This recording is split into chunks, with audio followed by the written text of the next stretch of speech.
वाराणसी में नाविकों के आगे भूखमरी की स्थिति। वैश्विक महामारी कोरोना के कारण 3 महीने से लॉकडाउन के बाद अब लगभग 3 महीने तक बाढ़ की मार नाविकों को झेलनी पड़ेगी, जिस कारण से माझी समाज के आगे परिवार के जीविकोपार्जन का गंभीर संकट उत्पन्न हो गया है। गंगा में नाव संचालन की इजाजत नहीं मिली तो नाव बेचकर परिवार का भरण पोषण करना पड़ेगा। नाविकों ने जिला प्रशासन से मांग किया है कि अगर अभी भी हम लोगों का नौका संचालन की इजाजत दे दी जाए तो बाढ़ से पहले 1 महीने में कुछ आमदनी हर एक हम लोग परिवार चलाने में आने वाली कठिनाइयों को कुछ हद तक दूर कर सकते हैं। वाराणसी से हमारे संवाददाता कुलदीप कपूर की रिपोर्ट। रोल जी, आपका नाम और परिचय जानना। मैं प्रमोद माझी, सेवक माझी। प्रमोद जी, अभी किस तरह की समस्या हो रही है? जलस्तर भी बढ़ रहा है, क्या देखिए, लगभग 3 महीना होने को आया और गंगा माँ का भी प्रकोप धीरे धीरे शुरू हो गया, वो बढ़ना शुरू हो गई है और हमारे रोजगार का कोई भी साधन बचा नहीं। इतने दिनों में हम लोगों के पास जो बचा कुचा पैसा गहने थे उसको किसी तरह से बेच के गिरवी रख के हम लोगों ने अपना भरण पोषण किया और अब लगता है कि समय सीमा समाप्त हो गया, क्योंकि अपने आप जो बचा कुचा था वो भी समाप्त हो गया है। आने वाले समय में बाढ़ का जो दिन आएगा वो 2.5 से 3 महीना हम लोग के ऊपर बहुत ही ज़्यादा भारी पड़ने वाला है। ऐसे में हम लोग अपना जीवन यापन कैसे कर ले?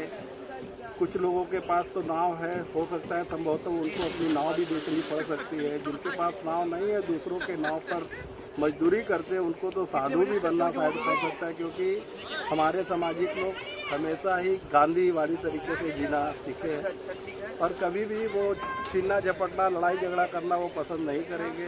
तो हो सकता है गंगा तट पर बैठ के नाव पर ही साधुवाद तरीके से लोग अनशन करके या तो जिएंगे या तो उससे भी ज़्यादा बुरा दिन हो गया परिवार, क्योंकि हम लोग का ये है कि हम लोग मांग नहीं सकते, हम लोगों से कह नहीं सकते। तो ऐसे में जब बहुत ही बुरा दिन हो जाएगा तो हो सकता है परिवार समेत भी लोग को गंगा में भी छलांग लगाना पड़े, तो ये शायद वो दिन भी आ सकता है। देश के प्रधानमंत्री अपने सांसद हैं, आप उनसे या जिला प्रशासन से क्या मांग करेंगे?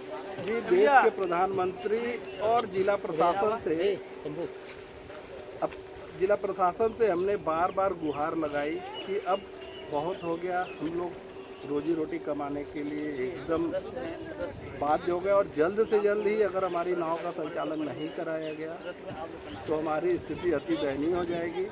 इसमें हमारे पास दूसरा कोई रास्ता नहीं बचेगा, इसमें क्योंकि अब मेरे पास कुछ भी नहीं बचा है। बचा कुचा जेवर वगैरह भी अब लगभग लोगों का स्वाहा है। अब नाव ही एक सहारा है, जब नाव भी बंद हो जाएगा तो हमको तो लगता है कि प्रमोद जी, 2 चीज़ें अहम हैं। एक तो बाढ़ की भी स्थिति अब धीरे धीरे शुरू हो गई और दूसरा क्या पर्यटक भी नहीं आ रहे हैं अभी तब। नाव संचालन अगर शुरू भी हो जाता है तो कैसे? देखिए, निश्चित तौर पर एक होता है आज़ादी। अगर नाव संचालन शुरू हो जाता है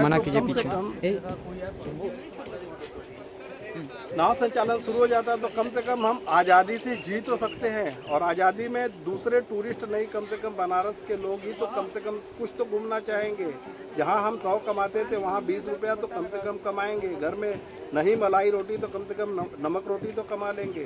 तो आज़ादी ज़रूरी है, नाव खुलना ज़रूरी है। अगर नाव नहीं खुला तो निश्चित तौर पर हम लोग बंधन महसूस कर रहे हैं और हमें अब आज़ादी चाहिए।